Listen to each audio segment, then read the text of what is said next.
BioNTech hat die erste Zulassung für seinen Corona-Impfstoff bekommen, nämlich in China. Befeuert das die Kursrally weiter? Ist es bereits Zeit, jetzt eine Welt nach Covid, nach Corona zu denken? Das bespreche ich jetzt gleich mit Zhiqiang Shu von Berenberg Capital Markets. Er ist mir aus New York zugeschaltet. Zhiqiang, BioNTech got approval from China's authorities for its vaccine. 90% efficiency in late-stage trial. That's more than expected. But what does late stage mean? Are there any other approvals coming? Yes, thanks for having me today. So according to the company, the phase 3 results is very encouraging. Based on the first interim analysis, the efficacy is over 90%. Late stage means that the company has conducted the trial in over 44,000 healthy volunteers participants, and that based on the data and also safety data, they could submit the data for global health authorization, regulatory authorities for potential approval. According to the company, that this over 90% of efficacy definitely cleared the bar by the U.S. FDA, which defines 50% as a regulatory hurdle. According to the company, that probably this week they will have enough safety data, around 2 months follow-up for all the volunteers to receive the vaccine. With the efficacy and safety, they can submit the request for U.S. FDA, and we anticipate that a decision probably will be granted by December of this year. The same goes for other regions and countries. As far as I know, there are several countries that are accepting rolling submission, including regions like Europe. A specific timeline for those regions currently is unknown, but the company BioNTech told us that they expect the schedule to be relatively similar. So we have a hope that the vaccine could be distributed and approved for wider use before the end of this year. Okay, FDA approval at the end of this year. Are there any differences between FDA's approvals and EU's approval? Yeah, that's a great question. So the FDA approval here, we are talking about emergency use authorization, which is a designation for any sort of medical drugs or vaccines that are, first, they have to treat serious disease, and second, they have to show safety and efficacy, enough safety and efficacy profile. For COVID vaccines, such as this one from BioNTech, this definitely fits this profile. And FDA designates that they need to see the safety of at least 2 months of follow-up after participants have received 2 doses of the vaccine. And we anticipate this can be achieved this month, and the formal BLA or biologic license application will come later, which require a longer review process, probably around 6 months under the priority review. This is also part of FDA, but this shouldn't matter as long as the vaccine receives emergency use authorization, hopefully before the year end. For Europe, it's the other approvals are conducted through European Medicines Agency or EMA. Currently, this submission is in a process called a rolling submission. The agency has started reviewing the preclinical data according to the company announced back in October, and the process really is the companies such as BioNTech, Pfizer, or Moderna, that they can submit data as they are available. They can submit the preclinical data, phase 1 data, as well as when the phase 3 data is complete, they can submit. This can significantly shorten the approval process and time for human use. The FDA process seems to be more structured because there are several EUA has been has been granted, including several ones that are therapeutic antibodies or antiviral drugs. And the process for Europe is slightly unclear, but BioNTech expects, according to the company, based on the conversations with those agencies, they expect the timeline for both could be quite similar. What do we know for the time being? Are there any side effects, or do we know how long an immunity will last? This is a great question. So the answer is yes. There's always side effects. As long as you're taking a drug, there's always some side effects that are unwanted. And the regulators and medical experts' job is really to assess whether the clinical benefits, for instance, in this case, is to prevent COVID-19, whether that clinical benefits outweigh the side effects. As far as we can see from early trials, there are local reactions such as pain, redness, and swelling of the injection sites. There are also systemic effects such as fever, fatigue, and chill, and flu-like symptoms. These are the side effects that are normal and expected, and most of those are mild to moderate in severity and relatively transient, meaning they can resolve within a few days or few hours, and they don't require medication. What concerns people are side effects that are serious or unexpected. If those events occur, usually the independent data monitoring committee will announce to hold the trial from further progressing and investigate whether the cause of those agents could be related to the side effects. Luckily, so far, BioNTech's phase 3 trial, as well as other mRNA-based vaccine trials, this sort of serious events have not happened. This is for BioNTech's case, after injecting the vaccine into 44,000 participants. The phase 3 will continue to monitor the safety of the vaccine for up to 2 years based on the trial design. For the second question regarding the duration of protection, this is a really important question. The short answer to that is we don't know yet at this point. The virus was first identified from less than a year ago, and all the vaccines are developed after that, and it started to be tested in humans for around 67 months ago. So what we have seen so far is really probably 6 months data so far. I think only time will tell for certain of the duration of the protection, because all the subjects in the early trials as well as phase 3 trials will be followed for 2 years, as I just mentioned. Nevertheless, we think the robust T-cell responses observed in BioNTech vaccine is very encouraging and seems to suggest it can leave the memory T-cells, which is very important for the long-term protection. These memory T-cells probably can confer long-term protection, but this is really a scientific question, a medical question that needs to be answered as the trial progresses. The CEO of BioNTech said that he believes that the vaccine actually can be protective for at least 1 year. How long will it take until this vaccine is finally available all over the world?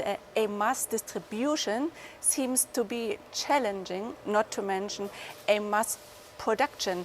Is it already time to think a world after COVID? Yeah, that's a very interesting question. I think this is definitely very encouraging to have BioNTech's Pfizer's vaccine to show very good phase 3 results. Actually, just a moment ago this morning, Moderna also announced their vaccine has worked in the phase 3 based on the first interim analysis. The efficacy was very comparable, 94.5%, the efficacy to prevent disease. So far, 2 vaccines in the phase 3 have read out positively. I think that definitely gives us hope at the end of the tunnel to start thinking about post-COVID world. However, with that said, I think the bottleneck here is to whether we can have sufficient manufacturing capacity and to supply the vaccine to the global population. As you mentioned, that the manufacturing potentially can be challenging, the transportation can be challenging. This is really because the mRNA vaccine is a new modality.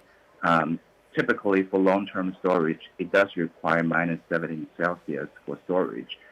And then also for manufacturing capacity, as far as manufacturing capacity goes,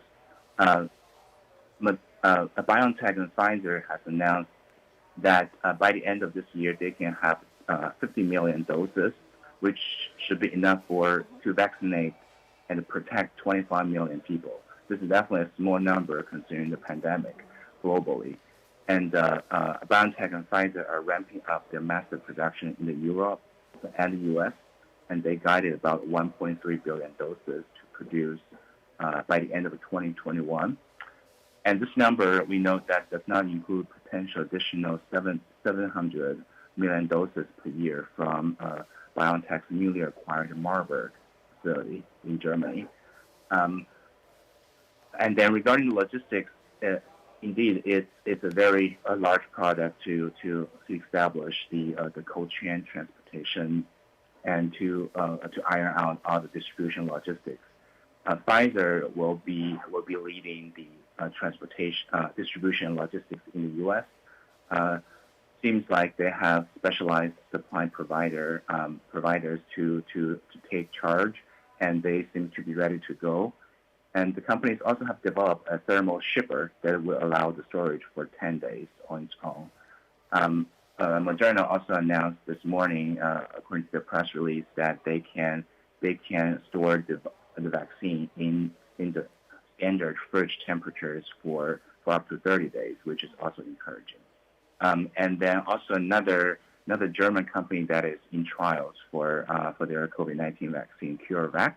Also, they recently announced their stability data, which we think is also very encouraging, that they can the vaccine is stable at standard fridge temperature for as long as 3 months. So all these technology advancement and stability data point to the cost potentially will be lower in terms of the transportation and the storage than people have anticipated. So back to the second question about thinking about the post-COVID world, I think given the guidance from various companies that we at Berenberg think that starting from the second half of 2021, when we have sufficient amount of vaccines to be produced and distributed to the global population, we can start to feel a certain degree of normalcy, and assuming we have multiple vaccines approved and manufactured by then.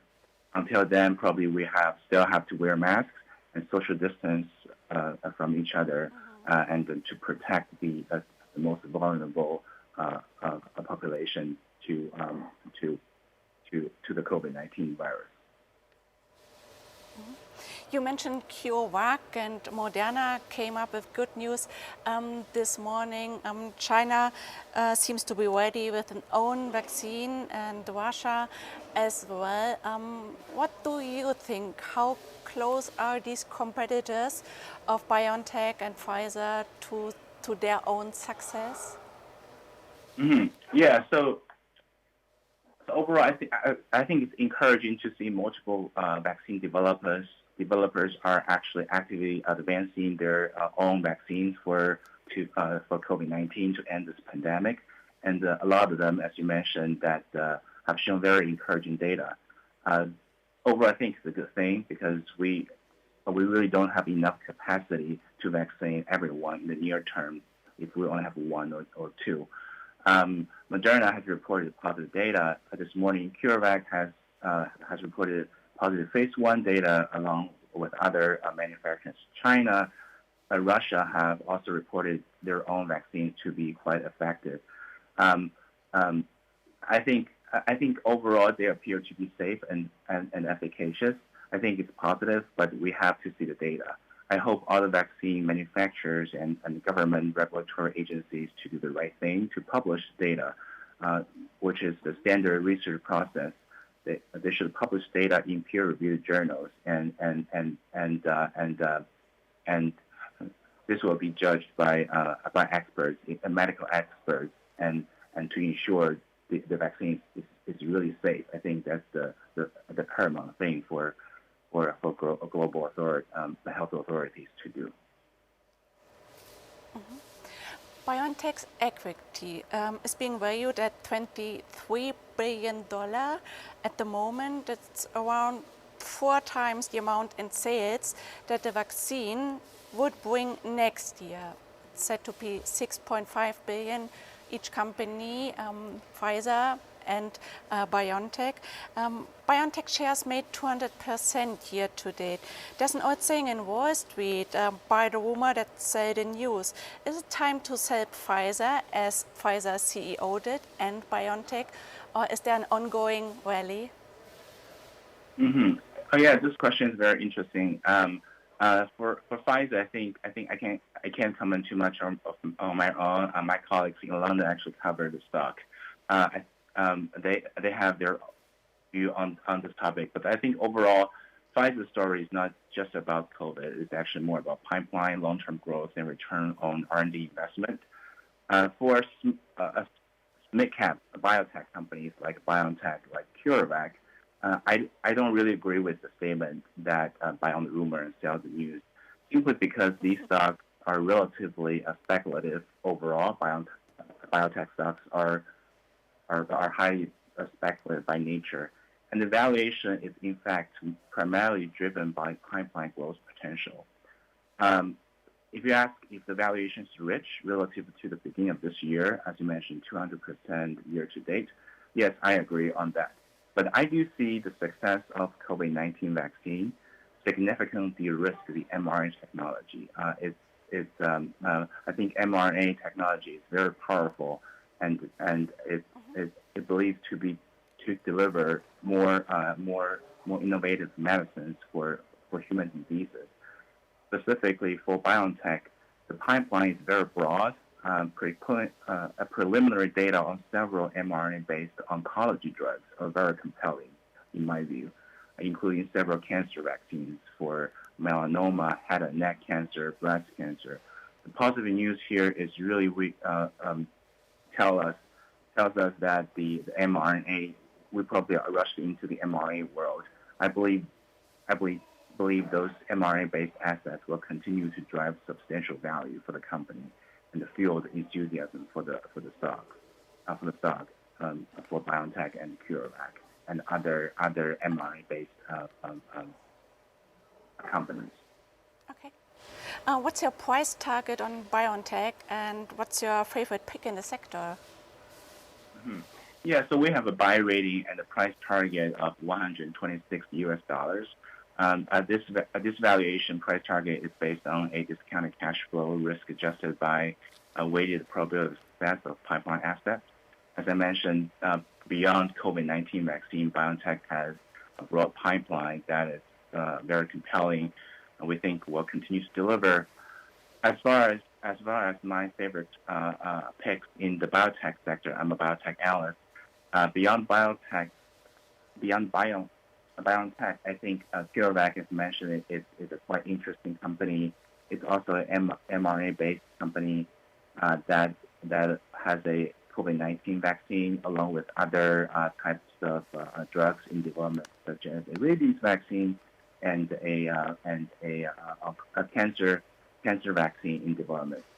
The mRNA technology of CureVac is differentiated. They use an unmodified mRNA molecule instead of modified, which can potentially engage the innate immune system and mimic the natural viral infection process. The phase 1 data looks quite encouraging to us. Importantly, the vaccine is stable at the standard fridge temperature for up to 3 months. This can be translated into the cost reduction in manufacturing, logistics, and potentially market uptake. The phase 3 of this vaccine is about to start this year, and data is expected in the first quarter of 21. and a regulatory decision could come in the second quarter of 21. And other companies in my coverage, I think it's quite encouraging. A few other oncology companies. I think another one is Zhiqiang that we really like. It's a antibody drug conjugate company. We think the market underappreciated potential there. They also have a broad pipeline for cancer treatment. So those are my favorite stocks for the moment. Okay. Zhiqiang, I thank you very much for this information. It was very, very interesting. Thank you very much to New York. Thank you. Thanks for having me. Ja, Zhiqiang Shu sagt, es wird nicht mehr lange dauern, bis auch die FDA in den USA die Genehmigung für BioNTechs Impfstoff erteilt. Er rechnet noch in diesem Jahr damit, vor allem weil es eine sozusagen Notfallverordnung in den USA dafür gibt. In der EU wird die Zulassung noch etwas länger dauern. Nichtsdestotrotz, die Forschung sieht sehr gut aus, die Effizienz ist ausgesprochen gut und er sagte auch, ja, es gibt Nebenwirkungen, sogar verschiedene und die sind aber erwartet worden. Wie lange die Immunität anhält, das weiß noch keiner. Herausforderungen werden sein, wie man die Produktion dann auch verteilt, denn man kann jetzt ungefähr 10 Tage lang das Medikament, den Impfstoff kühlen, bei Moderna sogar 30 Tage lang.